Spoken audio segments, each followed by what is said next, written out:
Hola, ¿cómo están? Yo soy Cata Delía y esto es Transición 2030. Y hoy vamos a hablar un poco de la política energética del gobierno, la gran oportunidad que tenemos y también los desafíos. ¿Qué se hizo hasta ahora en todo este primer año de gobierno de Milei? ¿Cuáles son las dificultades con las que se encontró? ¿Qué cosas faltan hacer? ¿Cuáles son los desafíos y las oportunidades? Pensando en una hoja de ruta, mirando a Vaca Muerta, mirando las energías limpias. Bueno, vamos a escuchar a quizás los referentes más importantes del sector en el día de hoy, así que los esperamos, los invitamos a que se queden con nosotros, que tenemos un programa hoy. Estamos sumergidos en una emergencia climática global.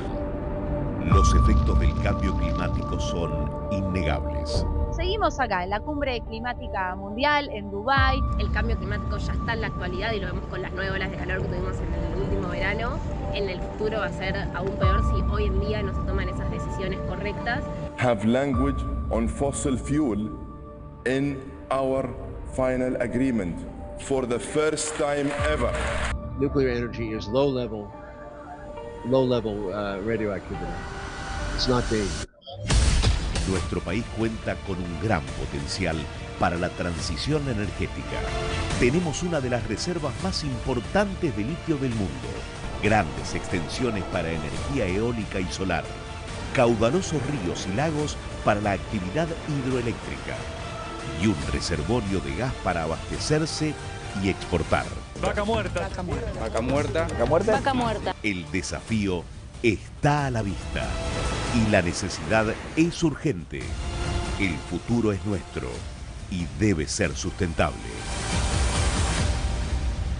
Y les decía, tenemos a los máximos referentes en política energética y nos damos el gusto de tener por primera vez como invitado a Juan José Aranguren. Bueno, es un hombre claramente muy ligado a la energía, fue ex ministro de Energía y Minería de la Nación, ex presidente de Shell Argentina, y hoy está dictando una maestría muy interesante de desarrollo energético sustentable en el IDBA. Bienvenido. Gracias, Cata, ¿cómo estás? Bueno, tu primera vez en el programa y tenemos tantas preguntas para hacerte. Adelante. Arranco por una que fue más o menos reciente, se desarrolló la Cumbre Climática Mundial, la COP en Azerbaiyán, hace unos días, y el presidente Milei tomó la decisión de retirar a todo el cuerpo diplomático argentino. Te pregunto, en este contexto, ¿qué pasa con, primero, las metas que Argentina se ha comprometido, incluso cuando asumió Milei, enviando a algunos delegados diplomáticos en la cumbre de Dubái, y de acá en adelante con la reducción de las emisiones? ¿Qué pasa con eso? Directamente los miembros del cuerpo diplomático no fueron. Los que mandó retirar fueron los que estaban representando la Secretaría de Ambiente, Mirá. que todavía estaban. O sea, Sí. había emitido una resolución de que no iba gente del cuerpo diplomático. Bueno, creo que tenemos que resolver algún problema, porque Argentina adhirió al Acuerdo de París por ley, en el 2016, en el gobierno de Macri. O sea que en ese momento el legislativo de entonces, el Congreso de entonces, adhirió al Acuerdo de París que se había firmado apenas inició la administración Macri. Esto fue en diciembre del 2015. Había ido como delegado Juan Carlos Villalonga de parte del gobierno argentino, que fue diputado durante el periodo 2015-2019. Ha venido muchas veces Bueno, a este programa. forma parte de un discurso que tiene el presidente y habrá que ver cómo sigue hacia adelante respecto de no solamente las metas que tenemos en Argentina, sino también cumplir con los acuerdos internacionales. Claro, que también es un mundo nuevo que se va a empezar a configurar cuando asuma Trump en Estados Unidos, ¿no? Sí, sí, claramente. Es decir, ya de hecho Trump en su primera administración se desligó del Acuerdo de París, más que nada porque conforme al artículo 6 de ese acuerdo, los países desarrollados tienen que colaborar en la financiación de los países menos desarrollados.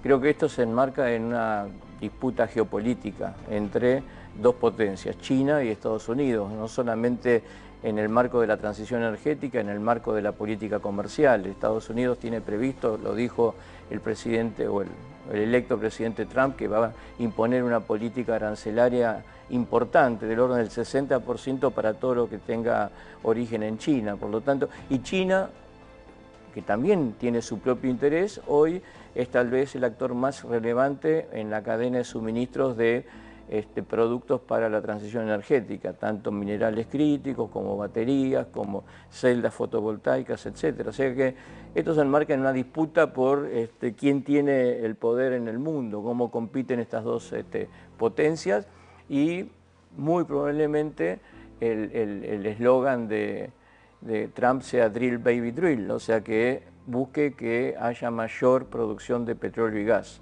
Y Argentina va a estar impactada al ser un país periférico, va a estar impactada. Ojalá que podamos aprovechar los beneficios de uno y otra potencia. Eso pensaba, que si no nos ayuda tener Vaca Muerta volando en estos momentos con la sintonía de Milei y Trump para este contexto.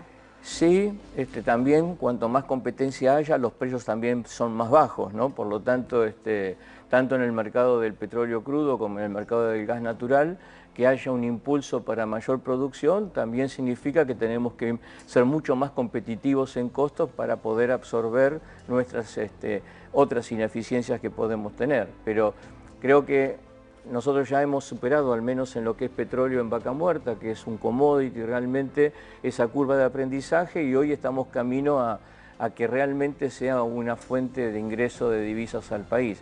Tenemos que tener en cuenta, Argentina hoy produce casi 700.000 barriles por día y demandamos en el mercado interno 530, 540.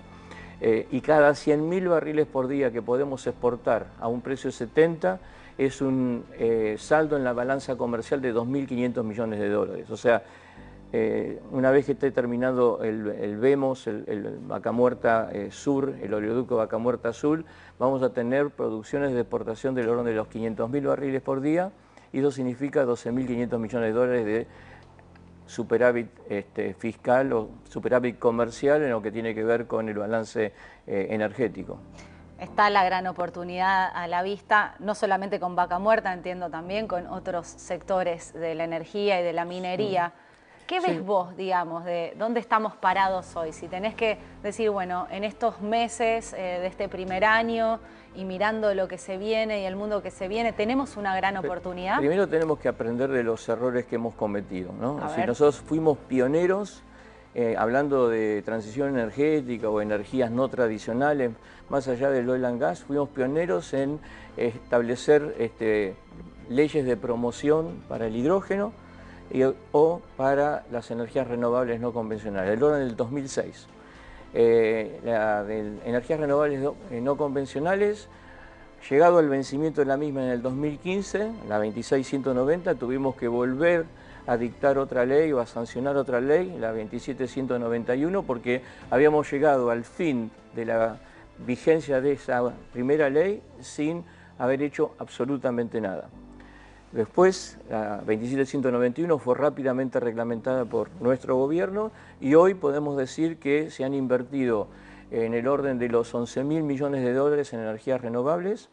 Eso es el equivalente a 6.900 megawatts ya instalados y 800 en construcción, y con la ventaja que de esos 11.000 millones de dólares solamente 32% fue equity. El resto fue financiamiento, o sea, fueron terceros que pusieron dinero para cambiar o colaborar a tener una matriz energética distinta, y hoy el 17% de la matriz energética, matriz eléctrica, es de fuentes renovables no convencionales. Todavía nos falta para llegar al 20% de la ley, que es para el 2025, pero estamos en buen camino, y hoy el principal cuello de botella es, como fue en el gas natural, como lo sigue siendo, la infraestructura de transporte.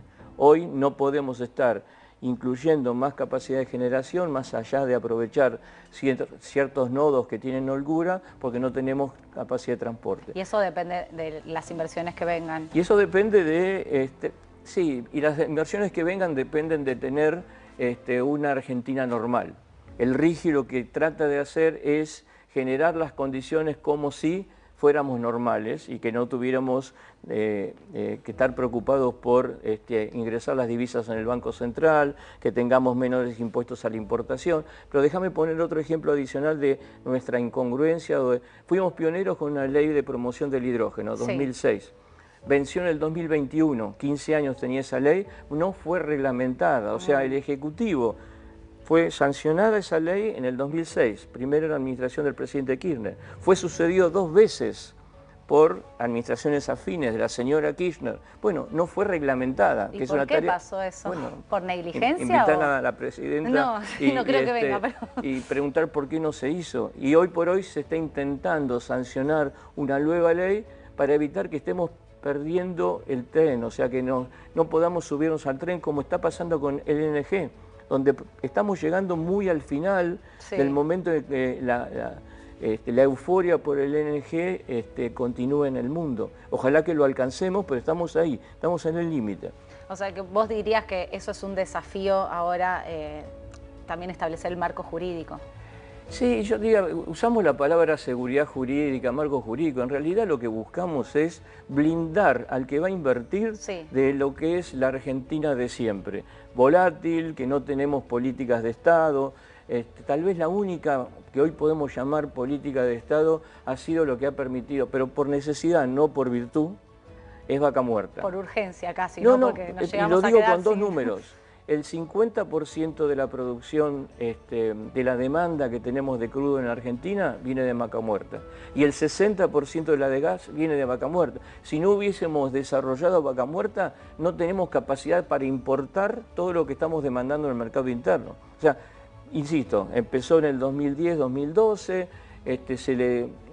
hubo un plan gas de la administración Kicillof, después hubo una resolución 46 de nuestra administración, después vino el plan GASAR de la administración Fernández y más o menos estuvo llevando para que hoy podamos estar viendo la oportunidad de exportar gas más allá de gasoductos, lo cual requiere de que blindar al inversor. ¿Cómo? Con todos el articulado que está en el RIGI, que aquel que adhiera en el periodo de 2 años más 1 que prevé la legislación en la ley de bases pueda estar teniendo ciertos beneficios que los tendría en un país normal. ¿Y está rindiendo sus frutos eso? Bueno, esto está hecho para los sectores que están en un estado de madurez suficiente como para hacerlo, como es la infraestructura de oil and gas, no es para producción de petróleo y producción de gas, es para infraestructura y también para minería, por ejemplo, ¿no? Y son sectores que hoy están en situación de que en los próximos 2 a 3 años, si se extiende un año más el RIGI, podrían estar adhiriendo varios proyectos a esta oportunidad, a esta promoción. Independientemente de ello, el estado de madurez que ya alcanzó el desarrollo de Vaca Muerta va a permitir colaborar con ingresos de divisas y hacer que la situación macroeconómica de Argentina vaya normalizándose como está ocurriendo con la inflación en este momento. O sea que, porque para nuestros televidentes que quizás no están todos los días empapados de noticias sobre la energía, sobre Vaca Muerta, vos dirías que más allá, digamos, de quién esté en el gobierno, si se sigue por esta senda, Vaca Muerta y la energía le van a brindar beneficios a la economía argentina. Argentina el año próximo va a tener ingresos o una balanza comercial energética superavitaria entre 8 y 10 mil millones de dólares. Y en 2 años más puede ser entre 18 y 23 mil millones de dólares si todo sigue como está ocurriendo hasta ahora. Y por lo tanto es otro campo de alguna manera. Y minería está en una situación similar. Hay proyectos que se están adhiriendo al RIGI en el sector de litio, en el sector de cobre, que son minerales críticos para la transición energética, para exportar. Alguien puede... Y siempre es un problema, ¿no? Que pretendemos correr antes de empezar a caminar o a gatear y están pensando por qué no hacemos celdas o baterías de litio en lugar de exportar el carbonato de litio. Bueno, creo que primero exportemos el carbonato de litio y después cuando estemos en condiciones de agregarle valor, hagámoslo. Porque no somos el ombligo del mundo. El mundo está en otro lado, el mercado está en otro lado.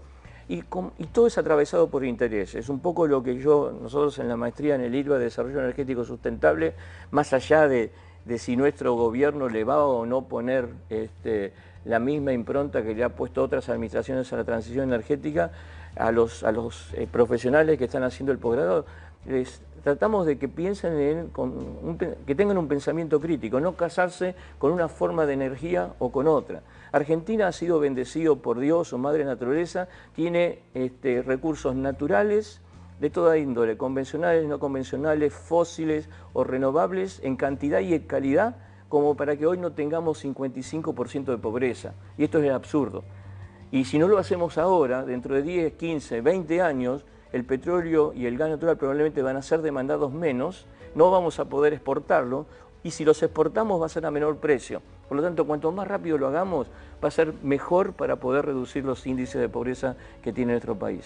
Juan José, te comprometo acá en la nota, pues sé que nos quedan pocos minutos, que vos tenés que irte, pero a que vuelvas a contarme más de esa maestría, porque no, me interesa un montón, porque no, también son las carreras que quizás a veces cuando discutimos de educación, las que sí, pueden ir para... Uno tiene que estar, o al menos esa es mi apreciación, tratar de generar agentes del cambio, tratar Sí. de capacitar agentes de cambio, y es una tarea de carácter multidisciplinario, no es a ingenieros, abogados... ¿Puede ir un periodista, por ejemplo? Yo no voy a entender nada. No. Y de hecho, justamente lo que buscamos es que hay un tema en la transición energética, se va a discutir y Trump no cree en la Agenda 2030, Milei tampoco cree en la Agenda 2030, pero el objetivo 7 de la Agenda de Desarrollo Sostenible dice lo siguiente: garantizar el acceso a una energía que sea segura, sustentable, moderna y asequible. ¿Alguien tiene algún tipo de duda de que eso sería conveniente para toda la humanidad? Que sea segura, que esté disponible,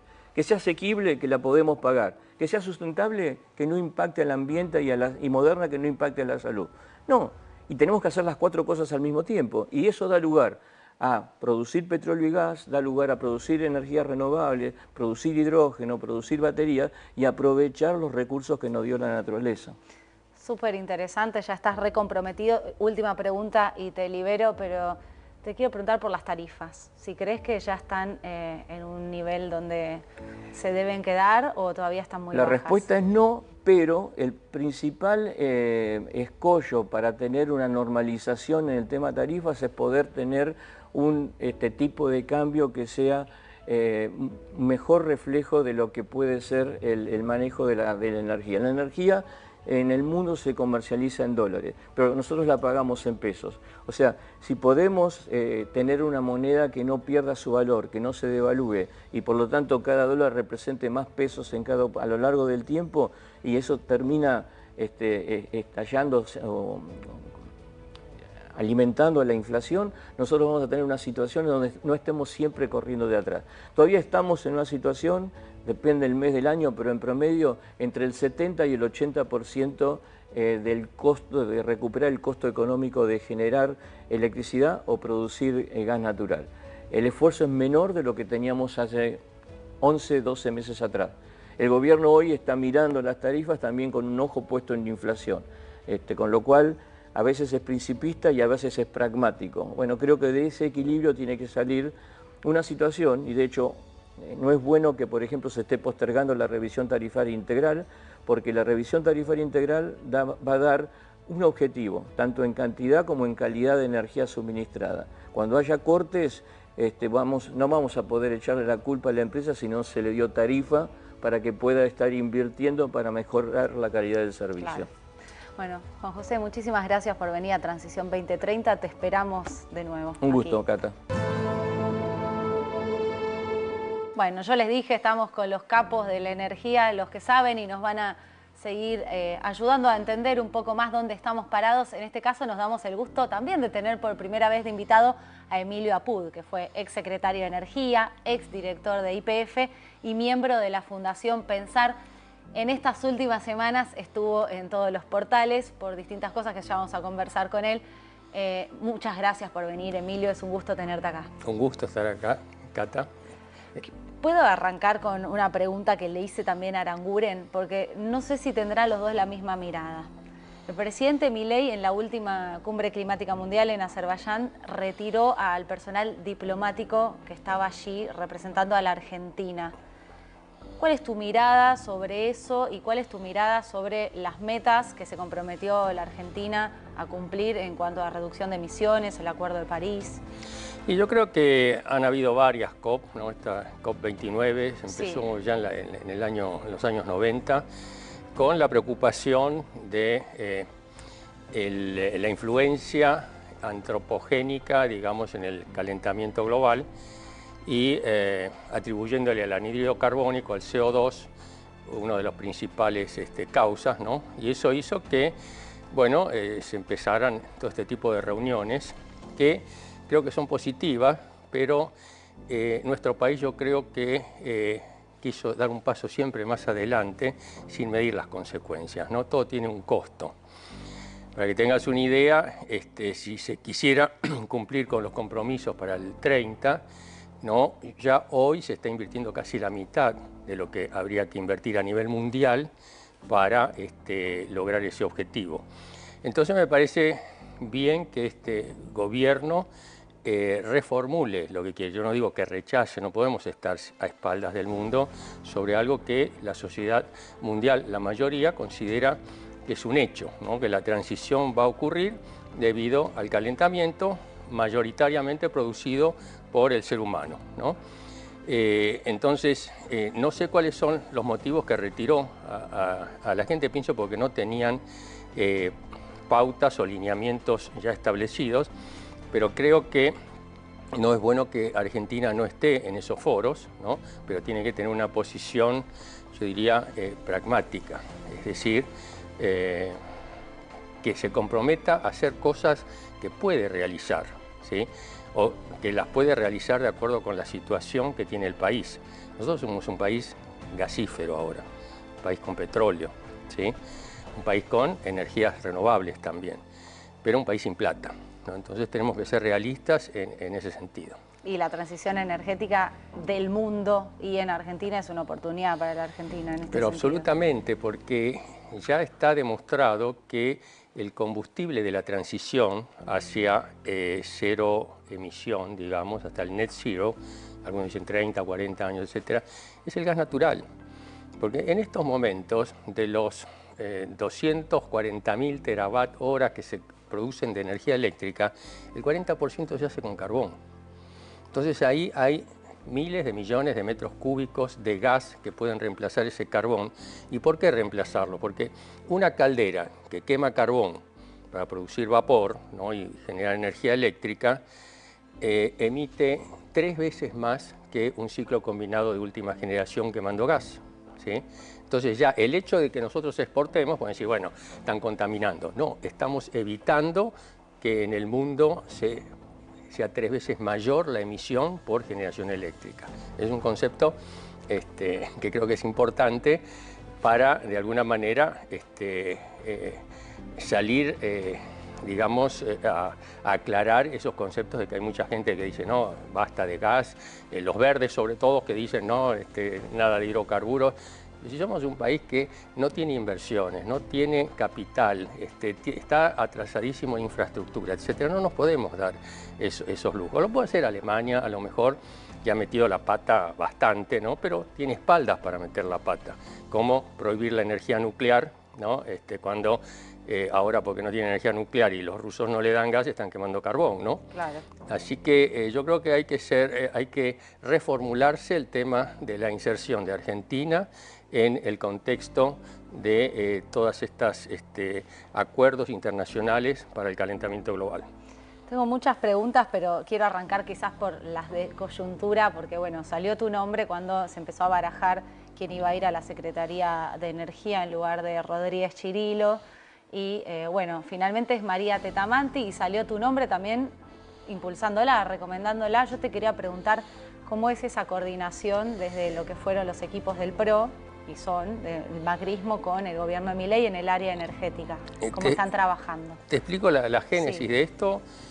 Surgió de las charlas que tenían en esas cenas Mauricio Macri y el presidente Milei. Las milanesas famosas. Las milanesas y una entraña, creo que fue también, donde salió el tema de colaborar, ¿no? Hacer una colaboración en contenidos y en gente, si quiera, pero colaboración, no cogestión, ¿no? O sea, los que gobiernan son este gobierno. El PRO tiene muchas afinidades ideológicas con este gobierno y tiene una capacidad ociosa en el tema energético, también la tiene en otras áreas, pero en el tema energético que manejé yo, ¿no? Habíamos hecho un programa para Patricia Bullrich, hasta que quedó afuera. Claro, vos armaste todo el plan energético por si Claro. Patricia era presidenta. Absolutamente. Y, profesionales del sector privado, algunos también del Sí. sector público, con mucha experiencia. Entonces una picardía que nos juntábamos, charlábamos, qué sé yo, pero no hacer un aporte al gobierno que lo está necesitando porque creo que no es acorde cómo han armado el área de energía, ¿no?, en relación a lo que va a ser esa área en lo que se viene, ¿no? Lo que se viene es captar inversiones para recuperar la descapitalización que hubo durante los 4 gobiernos kirchneristas y para empezar a desarrollar en serio Vaca Muerta. Porque ahora estamos en el 8% de utilización de vaca muerta. ¿8% nomás? Claro, con respecto a los TCF que hay ahí, sí, los millones de barriles que hay, estamos en eso. Mirá, o sea que tenemos para crecer. Claro, pero si no tenemos plata, sí, abajo del suelo no tiene valores. ¿Y qué hace falta para que venga la plata, Emilio? Alguien que está del otro lado, tenemos mucho público que se está acercando gracias a este programa, al sector energético. Confianza, recuperar la confianza. ¿Y estamos por ese camino? Yo diría que en un 80% sí, ¿no? Desde el punto de vista económico, un factor importante, además del RIGI, además de la ley bases, es el tema de eliminar el cepo, ¿no? Acá los inversores quieren, yo pongo dólares, sí, la renta de esos dólares, claro, son míos, yo puedo hacer con eso lo que quiero, ¿no? Y no me lo van a manosear, son valores de mercado. Y hay otros que también no son económicos, pero sí son institucionales, ¿no? El tema de la seguridad jurídica es muy importante. El tema del hijo hace un poco de ruido, eso habría que resolverlo. Lo institucional, digamos. Institucional.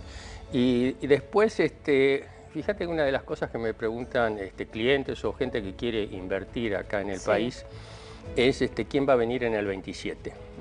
Ya están mirando, claro. Claro, pero eso no se pregunta en, sí, un país serio. No, en Argentina porque cambia el gobierno y cambia todo. Bandazo, ¿no? Como bandazo destruyen total, todo lo que hizo el anterior. Bandazo total. Vos fijate, 2015 una política, sí, de 2015 a 2019 otra, de 2019 a 2023 otra. Salvo de 2023... con Vaca Muerta, que como explicó Aranguren, que hubo más o menos por necesidad, bueno, algo continuado. Sí. Sí. Con todos los peros que me imagino que sí, tenés. Porque Vaca Muerta ahora está, qué sé yo, en auge porque está teniendo ingresos rápidos por el petróleo, por el crudo. Sí. Pero el futuro de Vaca Muerta está en el gas. Y ahí no hay puesto un mango todavía. No vienen todavía las inversiones. Y no, porque necesitas hacer algo que no está acostumbrado el empresario local, que es ir a buscar mercados internacionales. Ir a China y decirle, señores, les vendo 10 millones de metros cúbicos diarios durante 10 años. Sí. Los chinos van a decir, bueno, te pago $6 el millón de BTU.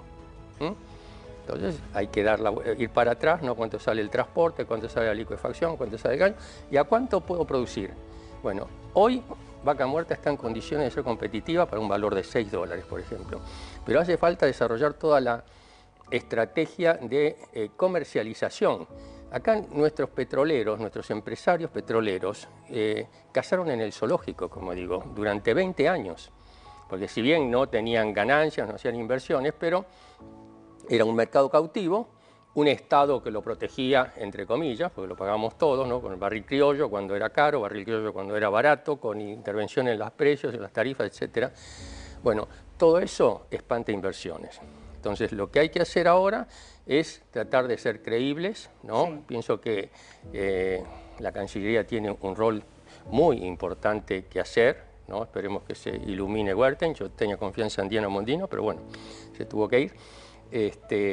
Pero sin confianza no se pueden traer, porque estamos hablando de cifras grandes, ¿no? Cifras, claro, muy grandes. Acá siempre vemos cuáles serían los ingresos, ¿no?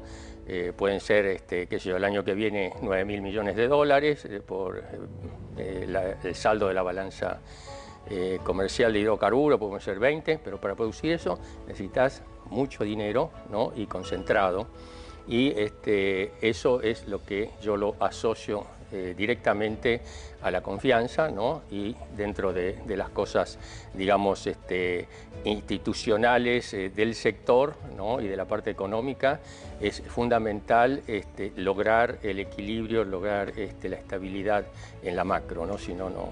Y Emilio, ¿te escuchan todas estas cosas en el gobierno? Digamos, ¿hay un diálogo fluido ahora que cambió la Secretaría de Energía? ¿Ves que algunas de estas cosas que vos estás diciendo, bueno, son desafíos, todavía esto falta? ¿Te escuchan o no?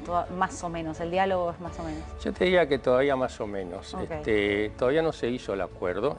A mí me pidió el expresidente Macri que encarara las relaciones con la contraparte, que es Daniel González, que es, vendría a ser un secretario coordinador que está entre el ministro y el secretario de Energía, pero ya hace más de 2 meses, ¿no? Pero es difícil, te digo que es difícil, y sobre todo porque en esto sí hay que hacer cambios muy fuertes como los que está haciendo el gobierno. No tiene sentido ponerse objetivos disruptivos, objetivos fuertes, si no tenés con qué, si no tenés una organización, si no tenés un equipo, si no tenés un programa.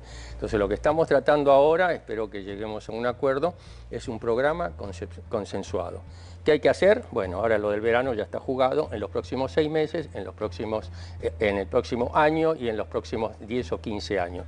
La Secretaría de Energía o el área de energía tiene que ser un área de recepción y atracción de inversores, de facilitarle al inversor cuando viene todas las vías, abrirle todas las puertas para que puedan concretar la inversión, cosa que no ocurre, por lo menos en los 20 años.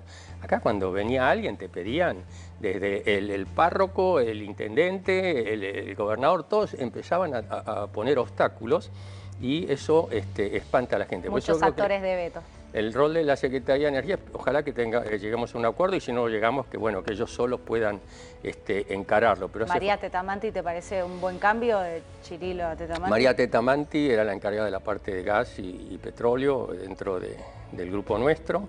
Es una persona muy capaz, viene del sector privado. Pero le falta un equipo, decís vos. Y tiene que tener un equipo, ¿no? Además de capaz, ¿no? Que responda, ¿no? Tiene que ser así, porque de nada sirve tener muchos sabios en distintos lugares, pero responden a otros mandos y no está concentrado, ¿no? en el que conduce el sector. Emilio, nos quedan unos minutitos de la entrevista, pero no quiero dejar pasar que dijiste, en el verano ya estamos jugados. Sí. Porque claramente cada verano que nos toca, y seguramente no va a ser la excepción, según lo que han dicho acá científicos del CONICET, meteorólogos, va a ser mucho calor. ¿Hay armado un plan de contingencia del gobierno? ¿Estamos preparados, digamos, para pasar estas olas de calor que se vienen? Sí, hay un plan verano. Sí. Es inevitable que si hace calor haya cortes, como en los últimos 15 años. No veo por qué no va a haber cortes, porque por más que a vos o a mí estemos pagando el 93% de lo que cuesta la energía eléctrica, pensemos que eso ya soluciona el problema. No, eso es lo que tiene que aclarar el gobierno. El saneamiento tarifario y llegar a la revisión tarifaria integral, que todavía no se hizo con las empresas donde se comprometen las inversiones, eso lleva por lo menos 2 años. Por eso yo creo que este año va a ser igual que el año pasado, dependiendo si hace más calor o menos calor. Dependemos del clima. Claro, y fíjate que también en la oferta dependemos del clima, sí. Porque si no llueve en la cuenca del Plata, a lo mejor tiene menos producción Yacyretá y qué sé yo. Pero se ha hecho un programa interesante porque ataca los 3 segmentos que pueden fallar. Los 3 segmentos están débiles por desinversión, ¿no? Para que tengas una idea, en generación haría falta 10.000 millones de dólares, en transporte otros 10.000 millones de dólares y en distribución en el AMBA 5.000 millones. Que eso es toda la desinversión que hizo el populismo, ¿no? Diciéndole a la gente no paguen, pago yo, y ellos no pagaban, entonces no había inversiones. ¿Cuánto que corregir, no? Claro, pero en 2 años, yo pienso que en el verano 26-27 sí. Es muy probable que las probabilidades y las duraciones de los cortes bajen a la mitad. Bueno, bien, ¿no? sos optimista. Y después tendrían que desaparecer, y encima tendrían que bajar las tarifas. Es decir, partimos de un escenario donde el costo de producir la energía es alto porque hay equipamiento obsoleto y hay fallas y hay pérdidas, etc. En los años 90, cuando se hizo el cambio y se privatizó todo el servicio, se empezó con una tarifa altísima. Creo que la tarifa mayorista era del orden de los $60 o algo así. A los 5 años ya estaba en 30. Era una de las más bajas de la región. ¿Por qué? Porque, bueno, tenemos los recursos. Además tenemos una matriz energética que es, yo diría, eco-friendly, porque... diversa. Claro, porque tenemos 20% de hidroelectricidad, tenemos 7 o 8% de renovables, tenemos 5% de nuclear. O sea, ninguno de esos emite anhídrido carbónico. Y después de la matriz eléctrica tenemos gas. Gas es el 60%, que como dije antes es el que menos emite. Entonces estamos bien colocados en el sistema, pero hay que renovar. Las máquinas, todos los años habría que meter por lo menos 1000 megavatios y hace años que no se introduce eso, ¿no? Muchos desafíos, una parte de la base está, ahora falta... No, sí, yo soy optimista porque lo principal en la emergencia se han actualizado bastante las tarifas, ¿no? Bien.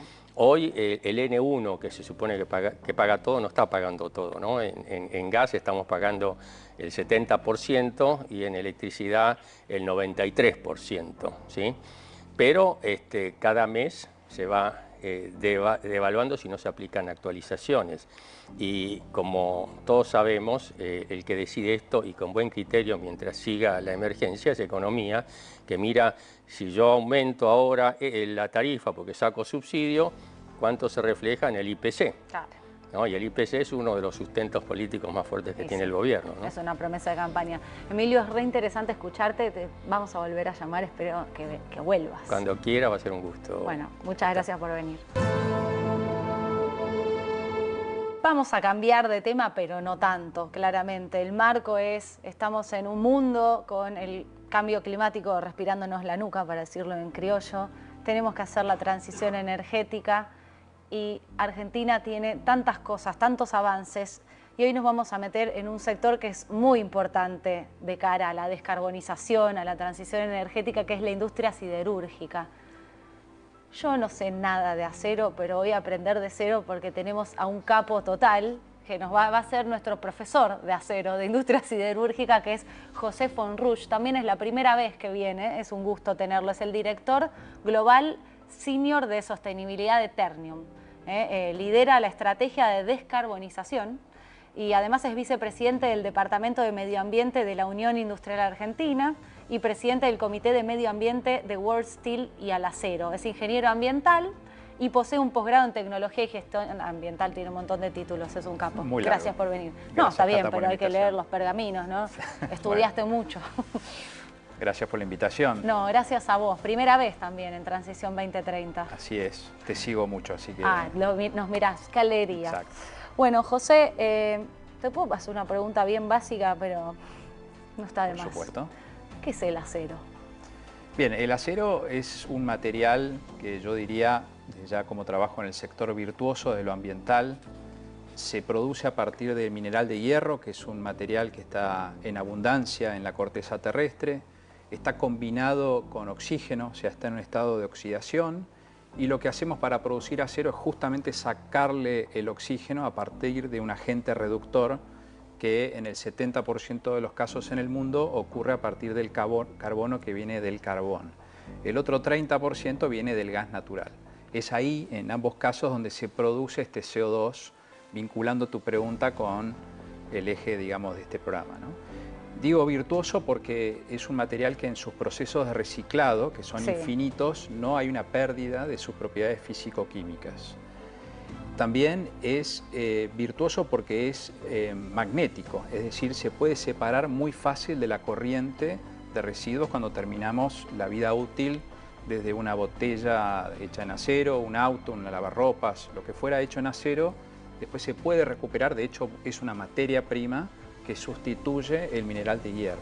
Y por eso creemos que también la chatarra es un vector de descarbonización importante para nuestro sector y forma parte de nuestros compromisos hacia el 2030. Mira qué interesante. Ahora, si vos nos tenés que contar cuán importante es el acero en la transición energética argentina. Y te diría que es fundamental, no solamente en Argentina, sino en la transición energética en el mundo, así como tiene una responsabilidad que está en el orden del 8% en volumen de CO2 que viene del acero a la atmósfera, CO2 a la atmósfera, también es parte de esta solución que vos bien preguntás. Para graficarlo, para alguien que está escuchando por primera vez este programa y dice, ¿y el acero cómo se usa? ¿Para qué funciona? ¿En qué se usa?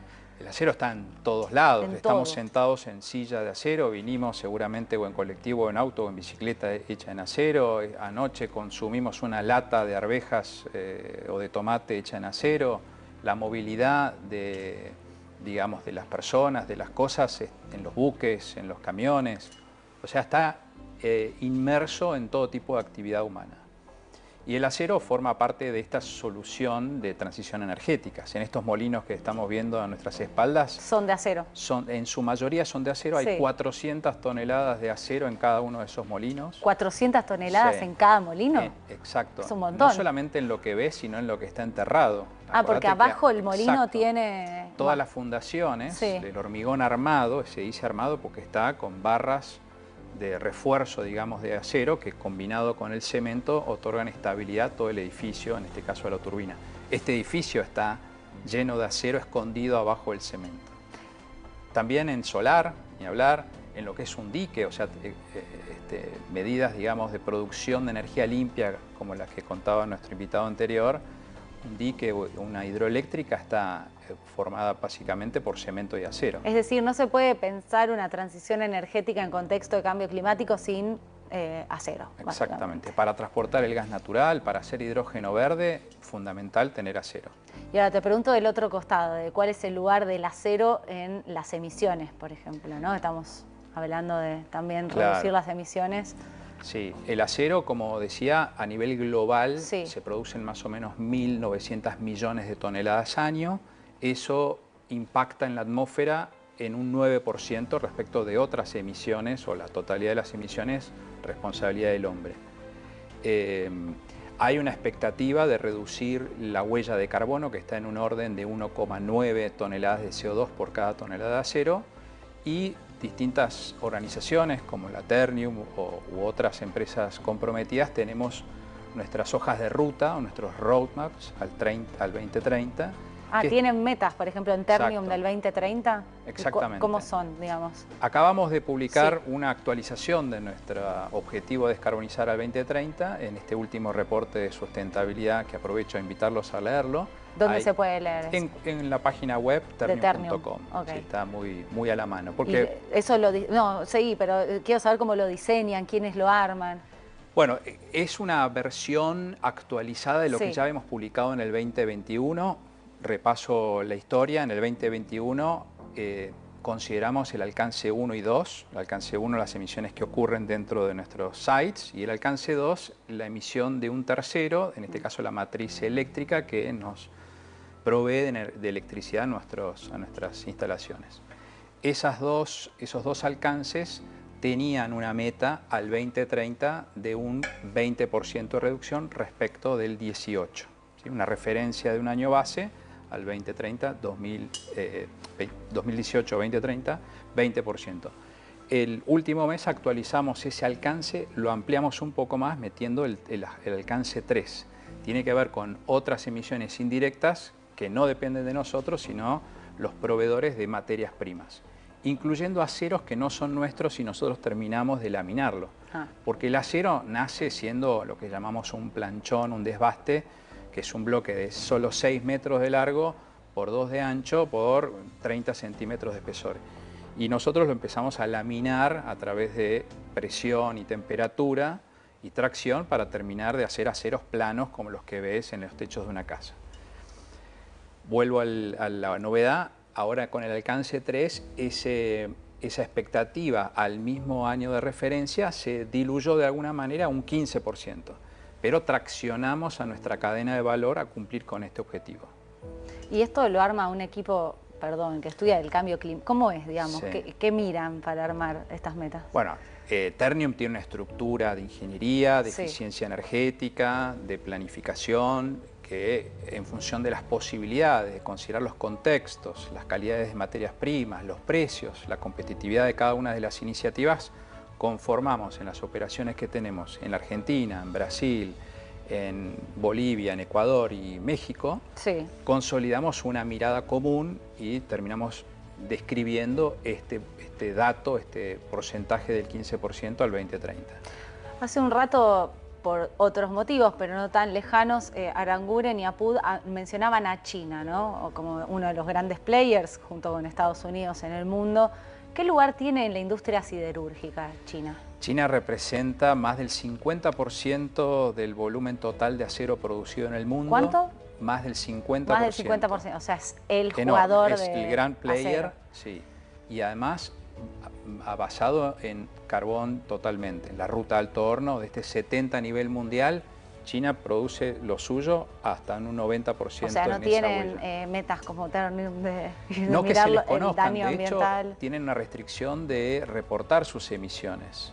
O sea, hay una restricción política del gobierno comunista de no estar reportando en qué nivel de contribución por tonelada de acero que producen. Y eso, más allá de, digamos, del daño más visible que es al ambiente, también perjudica, entiendo, pues, como y para empezar, deshonesto para la competencia. Exactamente, el acero es un material que está expuesto al mercado internacional y que es muy difícil para una Argentina, Brasil o México competir contra un país, no contra unas empresas privadas. Claro, hay un país un que estado, está decidiendo claro, producir y exportar acero, pero sin las reglas de mercado, o sea, a veces acero que está por debajo del costo.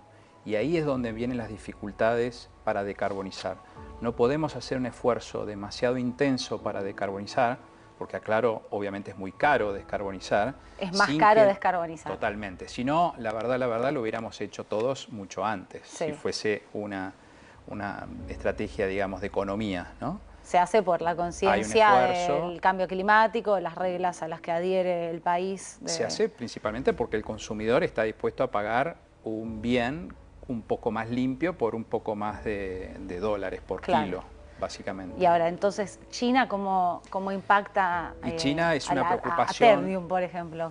Claro, ¿no? A toda la industria siderúrgica, especialmente latinoamericana, sí, que no tiene medidas de protección o subsidios como tiene una Europa o un Estados Unidos, así que hoy ya está sufriendo la inserción de acero chino y que atenta contra la fuerza laboral, contra la transición que nosotros queremos ejecutar localmente. Porque acá lo que puede pasar es que por esta pérdida de competitividad, porque no hay subsidios o porque no hay ayudas o porque se hace más caro producir en la Argentina por diversas razones, entre el mismo acero que se hubiera necesitado, pero en vez de ser producido acá, vendría de China. Pero con toda esta historia de dejar una huella de carbono terrible, ¿no? 2,33, te había dado el número promedio de 1,9 a nivel promedio, con estimaciones de lo que se sabe o estima de China, pero China, hasta donde se sabe en específico, está en 2,33 toneladas por tonelada de acero. José, y hablando un poco del mundo y la Argentina en relación con el mundo, pienso en la Unión Europea. Acá han venido profesoras de la DITELA muchas veces a tratar de explicarnos las barreras arancelarias que pone la Unión Europea para proteger. En el caso del acero, ¿cómo funciona, cómo afecta las barreras arancelarias de la Unión Europea? Esto se está hoy conocido como el CBAM, ¿no? El ajuste en frontera. ¿Cómo se llama? El Carbon Border Adjustment Mechanism, mecanismo de ajuste en frontera al carbono. Hay varios sectores o materiales regulados. El acero es uno, el cemento, el aluminio, los fertilizantes y la energía eléctrica, digamos. Bien.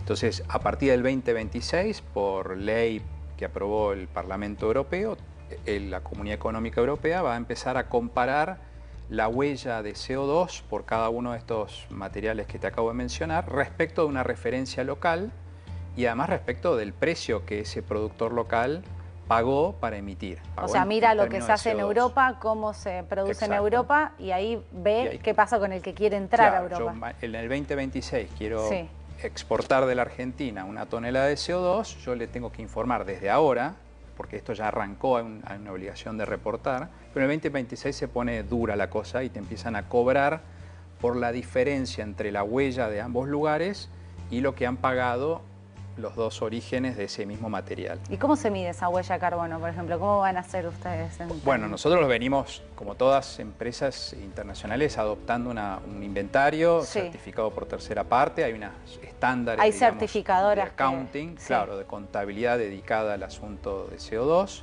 Nosotros adoptamos el famoso GHG Protocol, que establece que cada una de las materias primas tienen un factor de emisión, lo consolidas a nivel anual y lo documentás en un protocolo auditado por una tercera parte.